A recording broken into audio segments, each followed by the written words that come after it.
think I made a reference to, I'm sure your mother will be very proud of you, and that was it.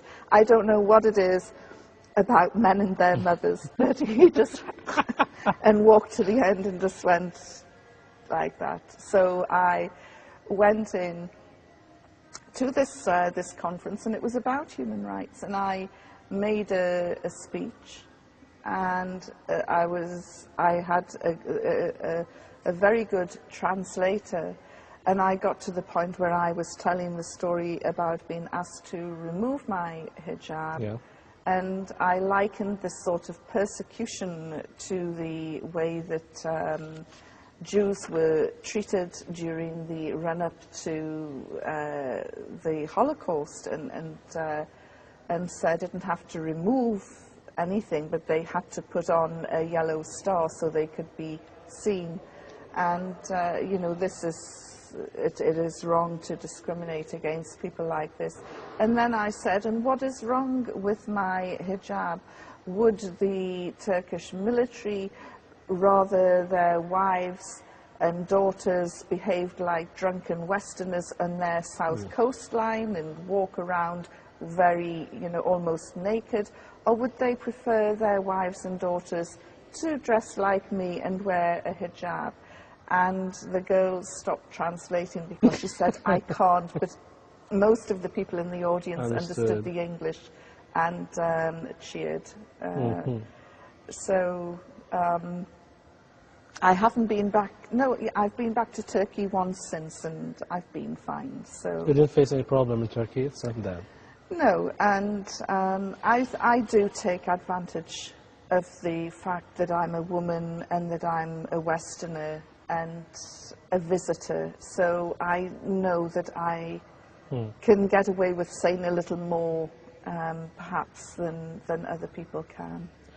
Okay, and also one of the things that you're famous for is being defendant for the Palestinian case, and as you said, it was 20 years ago.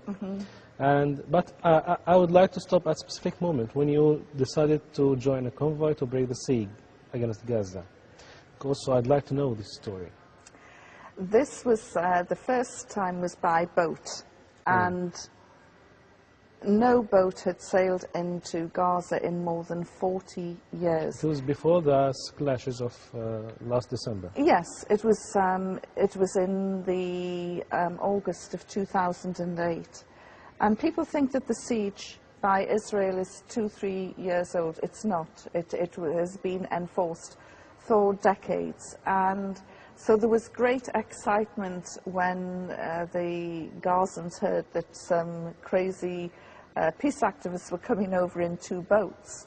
And as we sailed towards the Gazan waters, there were 3 Israeli gunboats in the area, and we had been told that there would be naval practices for war games, and we could be targeted.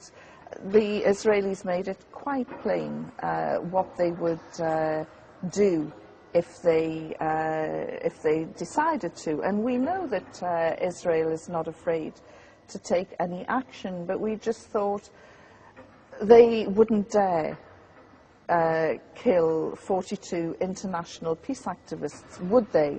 But it was quite nerve-wracking.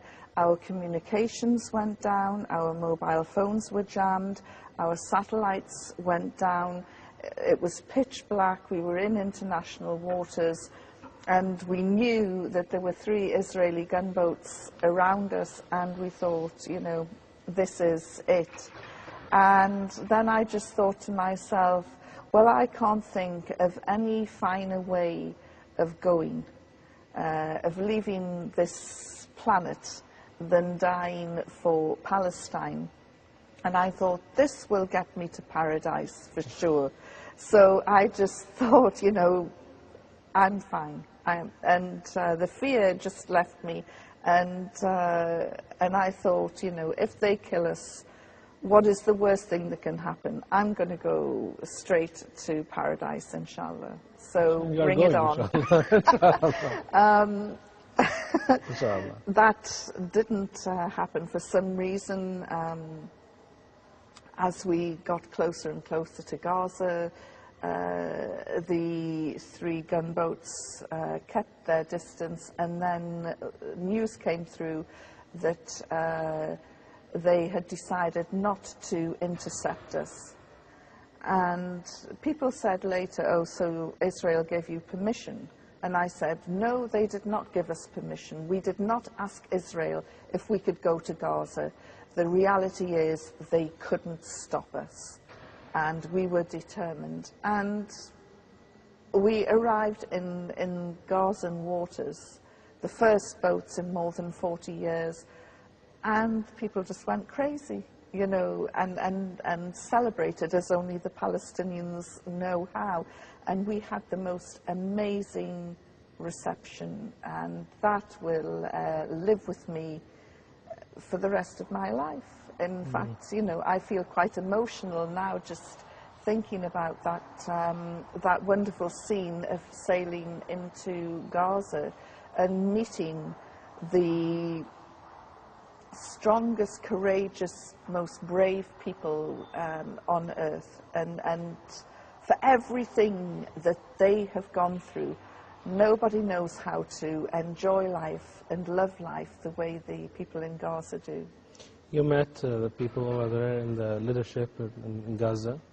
Yes, I met Ismail Haniyeh, and he gave me a Palestinian passport, and he said, you are now a Palestinian citizen.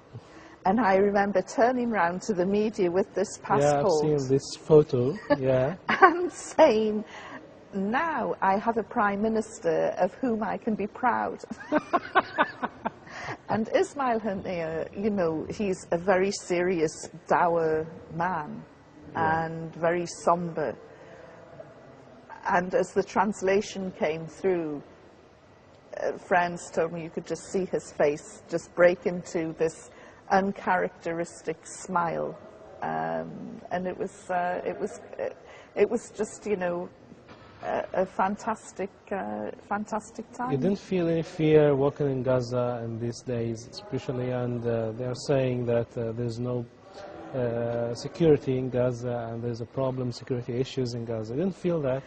Well, one of the biggest concerns of the security was that, you know, we've got these 42 Westerners, a lot of Americans, you know, this is a nightmare for us. And so they put us into a lovely hotel and said, you have security, do not leave the hotel, only as a group.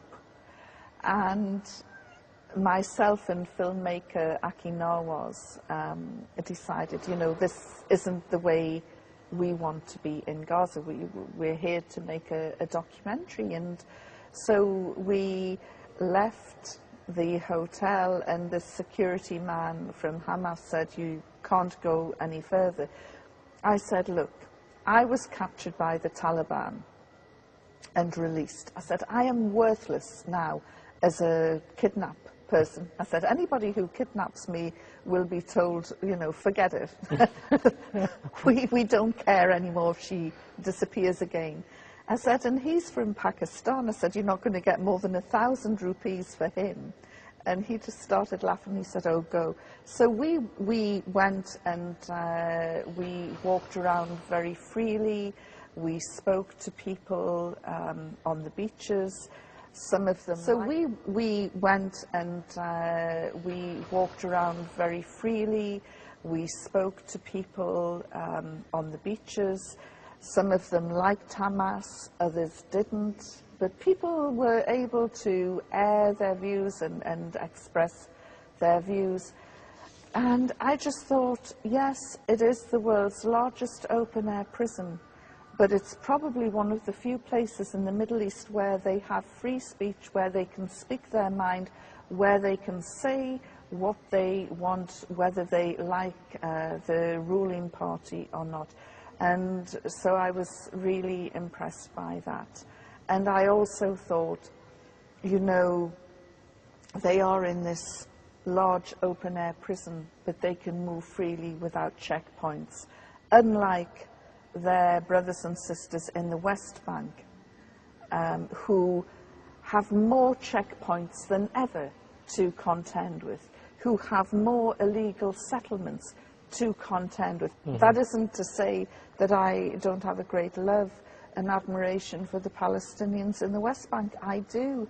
I was one of the first journalists into Jenin after the massacre in 2002, and those people were amazing, really amazing people. And you know, I do have a great love for the people in Palestine. We have also to speak about the last clashes in last December, but we have to take a break, and we will go back again with Yvonne Ridley. It is really amazing personality, so keep with us. نعود لكم بعد الفاصل إن شاء الله. السلام عليكم. وعدنا إليكم بعد الفاصل، وما زلنا في لقائنا في لندن في ويست جيت في قلب لندن مع الصحفية البريطانية Yvonne Ridley. This is Yvonne. Now we are speaking about the last clashes in Gaza in last December.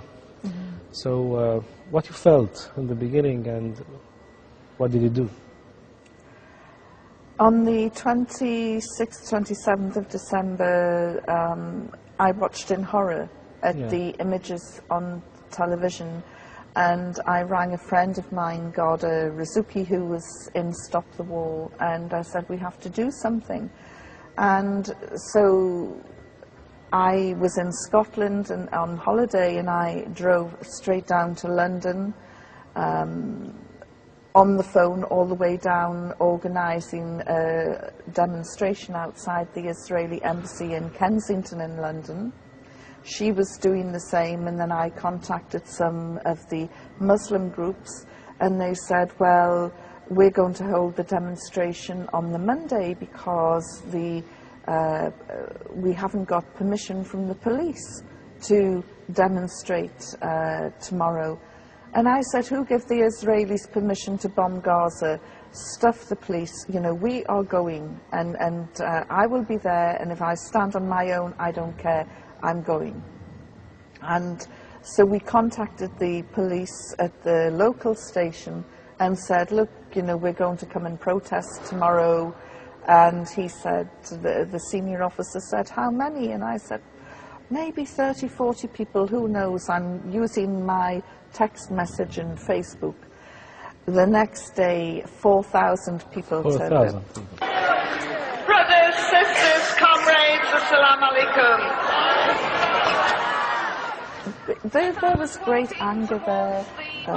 George Galloway, a politician I greatly admire, and a good friend of mine, he was there. Tony Benn, a revered statesman, he was there.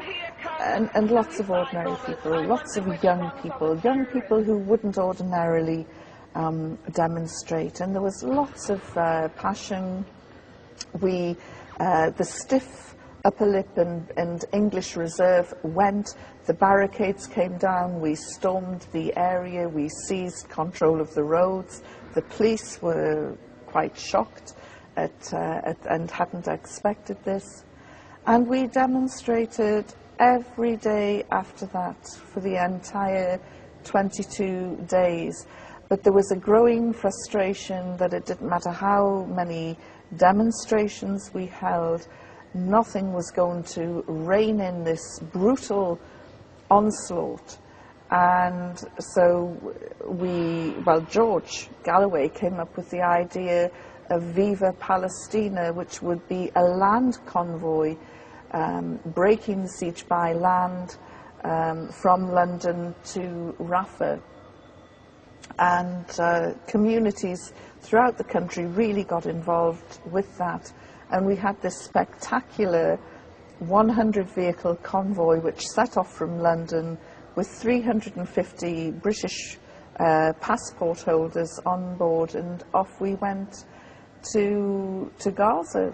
And right through North Africa, ordinary people came out to give us more aid, to give us their salams, to cheer us on, from Morocco, Algeria, Tunisia, Libya, Egypt. You passed all this road to Gaza? even the Moroccans and Algerian governments put aside their differences for a